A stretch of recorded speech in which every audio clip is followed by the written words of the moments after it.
right? What type of investors do they look at the long-term vision and are more on the visionary side of investors, or are they very much looking at the numbers and are interested in what your revenue pipeline is?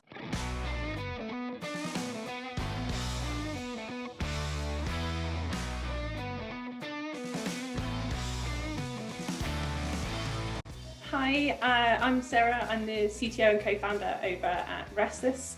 Restless is a social impact business with a mission to help and inspire the over 50s to get more out of life and servicing their holistic needs as they go into their journey over 50. Myself, I've got a history as a software engineer, 14 years in technology, and started in corporate investment banking, IT side, did a side gig into a cocktail service, and really kind of realized that startups was where my heart was at, and took the jump in 2018 to join my co-founder and start Restless as a business. Amazing. Obviously, very different world jumping from the technology side of investment banking to this. So how did you realize there was a need for this as a business? I think I definitely can't claim that this was my idea from the onset. It was definitely my co-founder's idea. But when I spoke to him and when I was looking to move out of corporate and start this social impact business, I was talking to him and he was explaining to me some of his emotional connections around why he wanted to start in this demographic, and he could definitely talk more to that. But for me, I connected on the jobs angle, so that's where we initially started with Restless, and attacking the age diversity issues that we have in the workplace. And I had personally seen that from my own father. He transitioned out of the forces and into civilian life and was trying to get placed in work, and was hearing a lot of the time, "You're overqualified, I'm not sure if you'd be happy in this role," and things like that. And that can be quite a painful time for a family. And so I immediately connected on that social side, but also the business opportunity in the over 50s is huge, right? Like, we are living, we're younger for longer, we're living for longer, and so diverse as well, right? 50 to 90, and then largely they hold the large portion of the wealth in the country because they've had longer to accumulate that wealth as well. So not only is there a social impact side, but there is also a very real business opportunity there. And talk to me about the transition from corporate life to startup life. This is something we're seeing a lot of people doing, particularly over the last year or so. And for many, it's something they've dreamed of doing all their lives. And a lot of the time, it's just not as great as they expected. It's not all beer o'clock and ping pong tables. So tell me about what that transition was like for you. Yeah, absolutely. Yeah, it's definitely not beer o'clock and ping pong tables. That's 100% for sure. So if I talk about maybe some of the positives, and then we can talk about the challenges as well. So the positives are definitely much more impact, much more control and influence on what's going on. You can really see tangible output, like things move quickly. You don't have to go through all the red tape and all the policies to get things out. So I really enjoy that, and I feel a lot closer to the mission and a lot more connected to it, and I understand where the business is heading a lot better than when you're part of maybe 13,000 team. So there's loads more to like about that. But if I really talk about the challenges, yeah, it's not perfect. It's probably the hardest I've ever worked, and it can be quite relentless. Some of the other issues that I found was the context switching is constant, and there's definitely a tax on context switching. So 1 minute you might be taking an interview, the next minute you are setting up a laptop for somebody, on the next minute you're talking product strategy. Like, that is a very hard thing to do, and something that you might not have to do day to day in corporate. So varied, you will have to do it a little bit, it's so varied. The other challenge that I had, which a lot of corporate people will find, is you usually have a department to do everything. So actually knowing how to do all of these different things from a tech. So if I take my example, which is technology, I didn't really have to worry about kind of support, because I had a support team to deal with that, or deployment, I had a deployment team to do that. I had a PMO team, right? They all dealt with the project. And so my remit was get your stuff sorted out from a technology point of view and deliver that, but we'll have all the supporting functions. And now you're all of those functions and your main role as well. So I think that can be quite difficult, actually. And the other thing is that I think in corporate, a lot of the time there is a clear vision and a set out as what direction you're heading. But when you're in a startup, there's just complete ambiguity. It's like, we might do this, we might not do this. How do we find out if we should be doing that or this? And then how do you go about it in a world that you might not have really operated in too much? So, for example, I was doing UX interviews today. I don't really know much about that. So I've had to go and learn about it and speak to lots of people and figure out how to most effectively interview UX people. So yeah, maybe that gives you a flavor of some of the things. So a complete shift then. And once you made the jump, what were the first things that you got into place? How did you first start to build this community? I think really at the beginning, it's not getting too caught up on the planning. I see quite a few people do that and try and plan everything and say, well, this is exactly what I'm going to do, and set that vision to mitigate the ambiguity. But one of the things we found really worked was just trying things and testing and learning and figuring out as you go. There comes an inflection point where, as a scale up, you need to start laying in those processes and being a bit more strategic about how you think about things, but just really just not getting paralyzed by those decisions and just saying, right, as an informed decision, I'm going to make that today and I'm going to go and do it. And I will track it and I will move on. So, and then capturing that data and make sure you revisit that as well. So it's good to test, but make sure that you're revisiting that data and checking out whether it worked or not.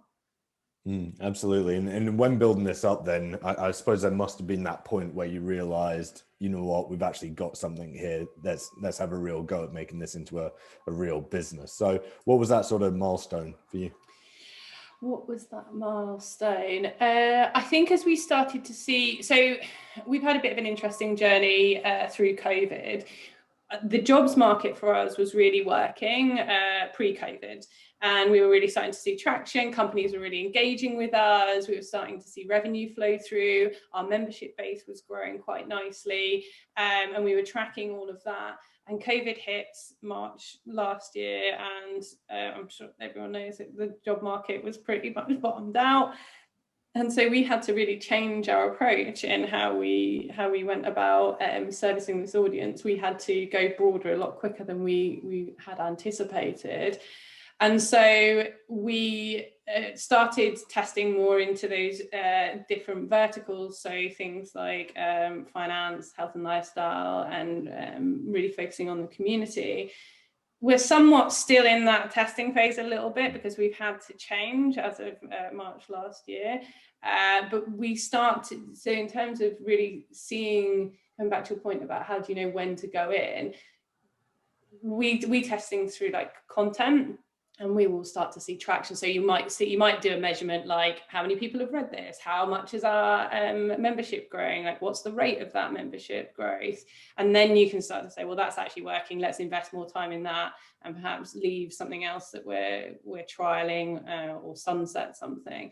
So I guess that's how we knew, by looking at the numbers and the metrics, and also engaging. So to be clear, there is the qualitative and quantitative side on those things. So you do look at the data, but don't forget to check in with your consumer base and get their real thoughts. There's a little bit more effort involved in that, but it is definitely worthwhile doing.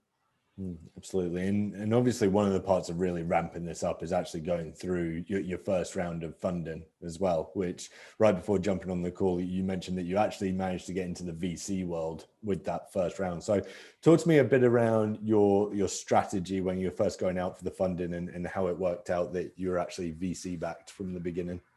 So I think we were quite fortunate with my co-founder had kind of worked in that industry before. So we had a strong network of angels and VCs to get in front of. And I think I won't downplay how lucky we have been with that. We went in with a pitch deck and really trying to approach it as in, here's the problem that we're trying to address, and here's how we're going to address it. Here's the size of the market, and here's how we think that we can attack it.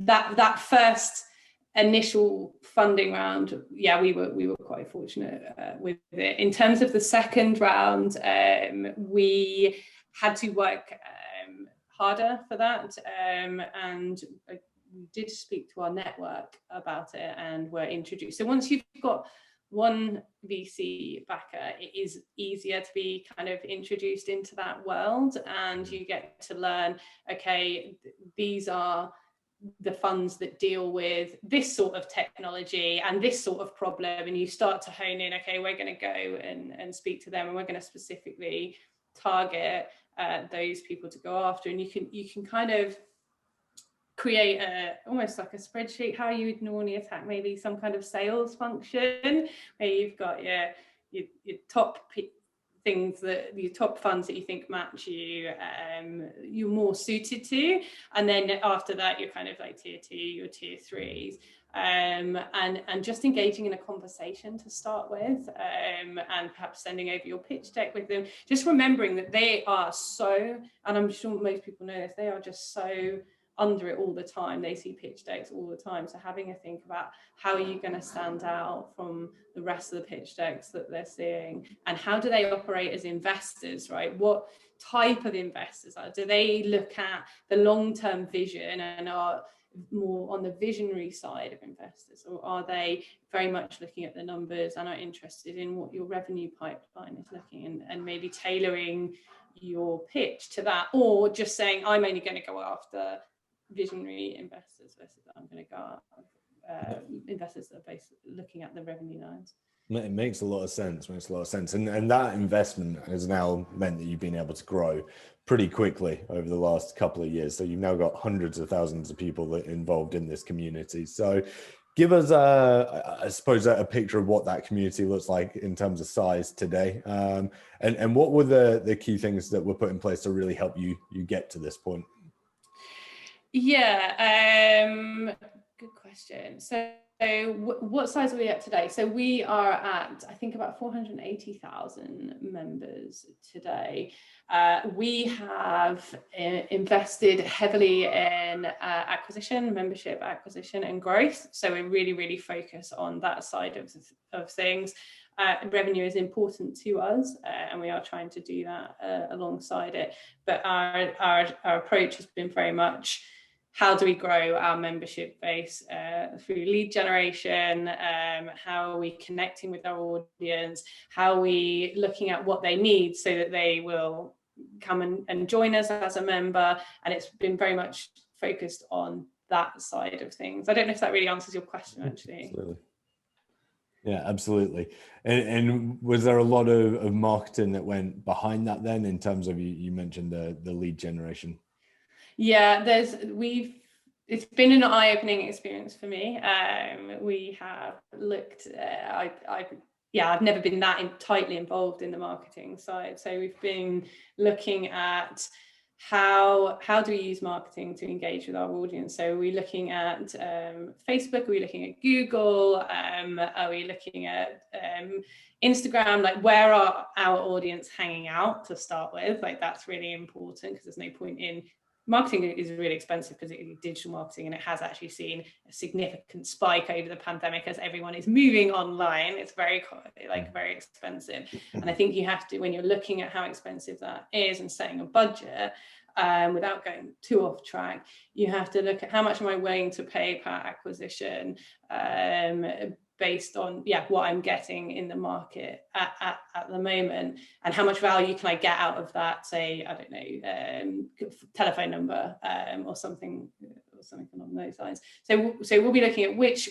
platforms we can go to. We actually don't do anything off of digital outside of that. We focus purely on digital. And then once you get that lead generation side of things, how are you then bringing them into your platform? It's great that you have them. How are you making sure that they're engaged, making sure that your retention rates are there? So it's not very useful to have a member that comes once and never comes back again. What are you doing post, so seeing marketing as a whole function rather than just, oh, I've got my lead gen and then leaving it, and what am I doing to retain them and keep them on the platform?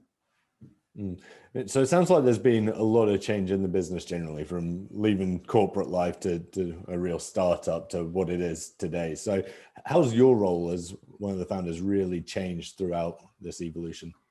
So I started off actually coding the website, which my team are probably like, what? No, are now a bit kind of trying to fix some of those bits. But yeah, I started off very much pushing out code and delivering the site. It was me and one other engineer.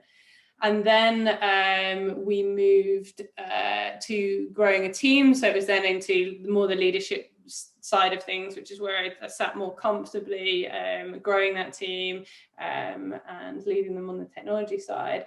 And then the additional growth areas has been around funding, this kind of setting a product vision and a product strategy side of things. That's kind of how it's changing over time, and gradually it's coming out of the kind of day-to-day and into the more strategic pieces, but still making sure that you're keeping that line into the day-to-day and the more granular things that are going on. Makes sense. And what are the big goals now for the next sort of year or so? So we want to get to 1 million members by the end of the year. So that's punchy, and we are running full steam ahead of that. That's probably our main growth goal. We are also, so we're looking at investing in our current functionality into our platform, but also delivering an app actually. So I think a common mistake is that people think that the over 50s are not very technically savvy, which is not true at all. In actual fact, 70% of our audience are mobile based, and they are a 60-40 split across Apple and Android. So we feel, and we've kind of tested into this audience around whether they would like an app. We see a need for that. So we feel that that's something that we need to be delivering to our member base, and we'll be pushing that out this year. Amazing. And for those listening then, where can they find out more about Restless? Yes, they can find out more at Restless, restless.co.uk. And I'd love to hear people's thoughts. And we're on a massive hiring drive at the moment, so please reach out if you're looking for roles in product and tech.